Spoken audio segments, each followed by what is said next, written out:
Today's May 18th, 2023. Current Bitcoin price is $26,813. Welcome to the BitBite podcast, your source for news and information about Bitcoin and the cryptocurrency space.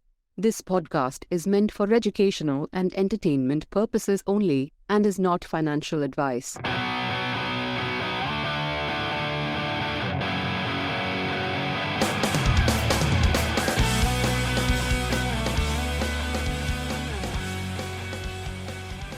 What's going on, Rick? The same as usual. And we apologize in advance. It's been a little while since we've done a show. For those of you that be listening to our sweet words. Yep, at least regularly. I don't know. A lot of stuff's been going on in our personal lives for the most part. Yeah, nothing major, just busyness. Yeah, just little busy. So we got a few things going on. I mean, one of the big fires right now, we've seen a lot of people destroying ledgers. Yeah, or at least trashing ledger, right? Yeah. Many people have been very up in arms about the whole ledger debacle. There was discussions that ledger has created backdoors for their firmware to allow people to access their private keys, or that they can access the private keys on your Ledger hardware wallet. Mm-hmm.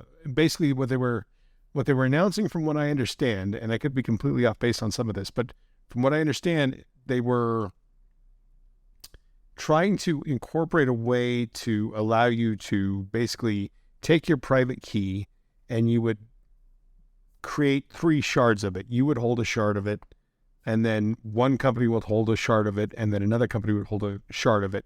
So that way, even if one of those was compromised, they didn't get access to your whole wallet that way. It was just basically another level of security from what I understand, or at least another level of security from what they were offering. And people are having a field day with this. Mm-hmm. Well, they were also charging basically $10 a month to do this? Yeah, well, I'm sure. Yeah, they're definitely going to want more money to do this, right? It's another service, and I go back to thinking of the gold rush, right? When they talked about, if you really wanted to make money in the gold rush, you sold the pickaxes and shovels. Well, it's kind of how Ledger's done it, right? Yeah, they've basically been selling you these devices. And I hear both sides of it. I get some of the argument for, hey, these guys are going to have access to our private keys. And I think if you're buying any wallet from any company like this, there's always a possibility for a backdoor. There's got to be some level of trust that you're giving to this company, no matter what the company is, whether it's Ledger, whether it's Trezor, anything like that. Anything where it's already a pre-manufactured product that you're purchasing to store your crypto, I think there is already some level of trust that you're giving to that company. I choose to believe that level of trust, I think, is worthwhile. And I don't see anything wrong with either the Ledgers or the Trezors, but that's my personal stance on that. What were you going to say? Sorry. I was going to say, yeah, well, you're seeing a level of trust, but what you're also saying on the flip side is a level of risk. Yeah. Yeah. So, yeah, I guess, are you going to go back to the old school paper wallets, And that just terrifies me even more so. Like, I was going to say, that sounds way scarier to me, but. Yeah. So, there's, I think obviously if we know that there's always been hacks that have taken place. And when I say this, what I mean is, I think if somebody got a hold of your ledger, like physically, I think if they had more than just the 3 tries, they could probably crack it in some way, shape, or form if they're savvy enough. But that's the beautiful thing about the ledger, right? Is that even your private keys that are on there, they do not operate until you consent with the physical device, regardless of what's on the software side on the computer. All right. So whenever you use it in conjunction, and that it has to go to the hardware for the physical input. And that was kind of the beautiful thing about the hardware wallets, is that without the physical device there with the private key on the physical device, giving permission to said software to use that key that one time, that's where that comes in. So, I mean, that's why I go back, there's some level of trust already in place there with that. And then I think at the same time, like when you think of large institutional companies or even individual investors, and I'm guessing here, like when I say Michael Saylor, because we were talking about this before, I guarantee he's probably got, multi-sig type wallets where he does not have all the keys to himself because he's such a high profile individual. He probably has it dispersed, amongst 2 or 3 people, whatever the case may be, to where it's, there's an extra level of security where all 3 have to be compromised at the same time, which is a little bit more difficult sometimes. So I don't know. I could be completely wrong on this though, too. I completely admit that. Maybe Ledger's going to screw us all over.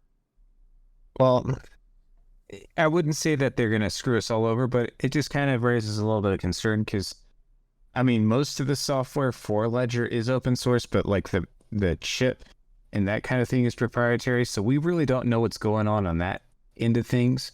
Yeah. I mean, they could be embedding some crap in there that we would have no idea about, right? Yeah, no, and that's absolutely true. But that would be true of any hardware wallet, right? Like I said, and I don't mean just to pick on Ledger with something like that. Anytime you buy a wallet that's a hardware wallet from a manufacturing company, that's where that question would come into play. Yeah. So. Yep, I agree. Yeah, I don't know. I mean, and I think, I guess I don't know where I would turn. Like you said, what would we do? Go back to the paper wallet? Well, if all else fails, that's what you do. Granted, if you lost all your Bitcoin for whatever reason, I mean, besides the usual boating accident. Yeah, aside from those boating accidents that take place. Yeah, I don't know how I feel about that yet. Like, I think for me, the jury's still out. To me, I think Ledger's just offering you another service, another layer of security if you want it, or at least another extra layer of security if you feel like you need it. And I think you have to look at your own portfolios and assess your own situations and figure out what's best for you. Right. Personally speaking, I don't know. I don't know, man. I'll be first to say this. I don't know enough about some of that technology to tell you one way or the other. I couldn't tell you. To me, it seemed like it was a secure choice. I still believe it is a secure choice until I'm proven otherwise. And when I'm proven otherwise, it's going to be a costly mistake if I am. Well, as long as it doesn't cost you any remaining crypto that you may have. Yeah, that I allegedly did not possibly lose or not lose when fishing. Yeah, so you got a couple dollars somewhere. I got like some XRP hidden away. So yeah, I don't know. That's a tough call, but I've seen people up in arms about it, and I'm kind of curious. I don't know if it's overreaction. I feel like oftentimes within the Bitcoin space, there's always fear mongering out there. Well, that's kind of what drives clicks, right? Yeah. In the social media era. Yep. So, yeah, it kind of does. I mean, just they drag on any company that does anything because just get people in a hissy fit or something, and you can kind of capitalize on it with views. Yeah. Yeah, and it seems like that whatever the bandwagon may be, like if that's what's going to take to get clicks, people do it. I mean, yeah, I think we'll leave that at that for right now. I mean, until we're proven otherwise and we hear more stuff about this, I think that's about as far as I will go with it. But yeah, I think I need to research it a little bit more. Yeah. We had CPI numbers came out last week while I was out and about. 4.9, I think is what I saw. Yeah. No. Allegedly. I believe that. Yeah. 4.9. And then I saw something about how grocery prices are appearing to start to stall on price rising or increasing. Yeah. I don't know. Maybe they are stalling. It's still pretty expensive in general to go get groceries. So, and you got 4 kids. It's a bloodbath every week. No, I can't imagine. Yeah, I mean, like, especially as your boys and stuff are getting older and older, right? Like that.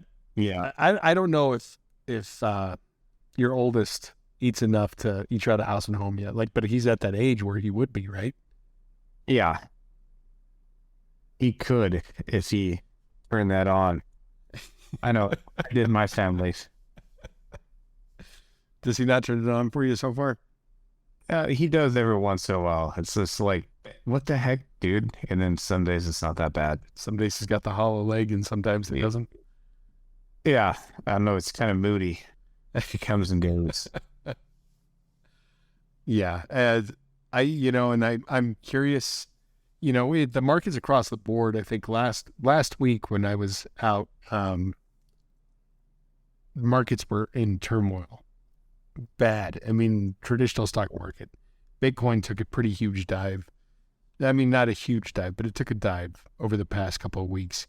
And I wonder how much of this is just the debt ceiling fears. That's hard to say what's happening. I was watching a video by Gareth Soloway talking about, just what he's watching in the markets. And he was looking at a previous Bitcoin crash. I think it was 2015. And then he was even looking at like the 2008 stock market crash. And the charts are looking very similar. And he's like, man, we're about to go off the cliff. He was talking about Bitcoin. So, I mean, it's hard to say what's happening. But it appears like, the SEC they're trying to delay any word on cryptocurrencies. They're trying, some states are making it more difficult. It looks like a lot of crypto jobs are going to have to leave the United States if they want to kind of keep doing crypto. Yeah, and I think a big part of that too goes back to the SEC refusing to give clear guidance, right? Like, as much as they've sat there and said that, yeah, well, it's out there for everyone to see. It's like, well, what are the directions? Like, you haven't given any real guidance. That one in the United States anyways, but overseas it's a different story. You're seeing a lot more of that. And maybe that's going to change, especially like, I think we had talked back in February, I want to say, because Hong Kong's crypto desk is supposed to be opening next month, I believe. Where China's going to be entering the fray again. So I don't know. Yeah, I mean, we still have the BRICS nations. What's going on with those? It's a tough time, and that debt ceiling is looming and impending. And the sad thing is, I mean, as much as they want to be dramatic and everything else, they're going to raise it. Yeah. Well, they've raised it every other time before, so what's not to expect them to do that? Yeah. When it seems like, I mean, that would be such a, I hate to say it, like, I mean, really, realistically, should they know? They shouldn't. But they're going to, because we're in such an economic situation, such a precarious one, that they really have no other option. Yeah. Well, you wouldn't became the president tomorrow or the dictator, and then you just ended the debt ceiling, raise limits. You're going to be blamed for the fallout that happens immediately afterwards, even if it's not really your fault. Yeah. You're going to get all of the blame. Yeah, there would be a lot of other things that would have actually led to that, not just that one thing. Yeah, it's like the past 20 plus years of fiscal policy is really the main culprit, but you're just the last one holding the bag whenever it came around. That's right. Yeah, and I don't think the Dems want that. Well, I don't think any politician wants that. That's kind of their whole deal, is they want to get elected the next cycle. So the incentive is to just keep kicking the can down the road instead of fixing the problem. Yeah. Well, and I mean, if we really if we had a truly free capital society, or, where we didn't have all the crony capitalism going on, like, technically, as technology advances, everything should get cheaper. that's also saying that we'd have sound money, right? Yeah. And the free market system, like that's essentially what it comes back to is like if you truly left as a free market and didn't impose regulations and all this other crap on it, eventually that's what happens is that your labor, everything should get cheaper as time goes on. Yeah, 'Cause- capital increases and then your input costs for goods and services should go down. Correct. Yeah. And especially with the technological booms that we're seeing all the way across the board, but we're in this weird crony capitalistic society. It's not a true free market. Well, it's not a true free market, and there's funny money. That's really what the culprit is on the rising prices. The only thing that actually does go down in price is technology. Yeah. Yeah, but across the board, that should be affecting everything. No, that should be everything to a certain extent. Yeah. Houses should be getting a little bit cheaper. Cars should be getting a little bit cheaper. Yeah. I mean, the cars have gotten better. I mean, you look at what you drove, 25 years ago versus what you drive today. It's actually quite a big difference.